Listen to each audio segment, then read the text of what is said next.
Ferenc Szálasi was the leader and all-powerful head of the fascist-era cross movement, the regime that came to power in Hungary with the armed assistance of the Nazi Germany on October 15–16, 1944. After that date, the fate of hundreds of thousands of Jews was in his hands. During his brief rule, Szálasi's men murdered 10,000 to 15,000 Jews. Szálasi's hatred of the Jews was a pillar of his wealth and showing. He seriously believed in the theory of a worldwide Jewish conspiracy. In June 1943, he declared that the Jews, de facto and de jure, ruled the world. Plutocracy, Freemasonry, the liberal democracy, parliamentarism, and the Marxism are all but instruments in the hands of Jews so that they can hang on to their power and control over the world. Firmly believing himself to be a good Christian and a Catholic, Szálasi argued that anti-Semitism was taught in the Bible itself. Unlike Hitler or Alfred Rosenberg, Szálasi was merely an anti-Semite. He knew no inferior and superior races, he merely hated the Jews.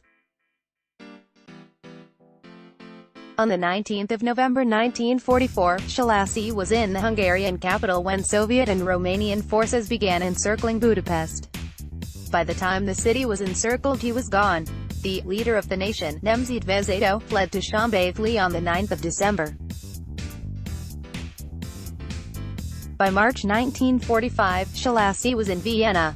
Later, he fled to Munich. When the war ended, Szálasi was captured by American troops and returned to Hungary. He was tried by the People's Tribunal in Budapest and open sessions began in February 1946, and sentenced to death for war crimes and high treason. Szálasi was hanged on the 12th of March 1946 in Budapest, along with two of his former ministers.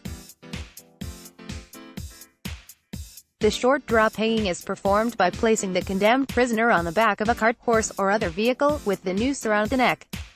The object is then moved away, leaving the person dangling from the rope. The condemned prisoner slowly dies of strangulation, which typically takes between 5 to 10 minutes, resulting in a considerably more protracted, grisly and painful death as compared to the standard or long drop hanging, which is intended to kill by using the shock of the initial drop to fracture the spinal column at the neck. The hanging method being used in this photo is called pole hanging, which can be considered a variation of short drop.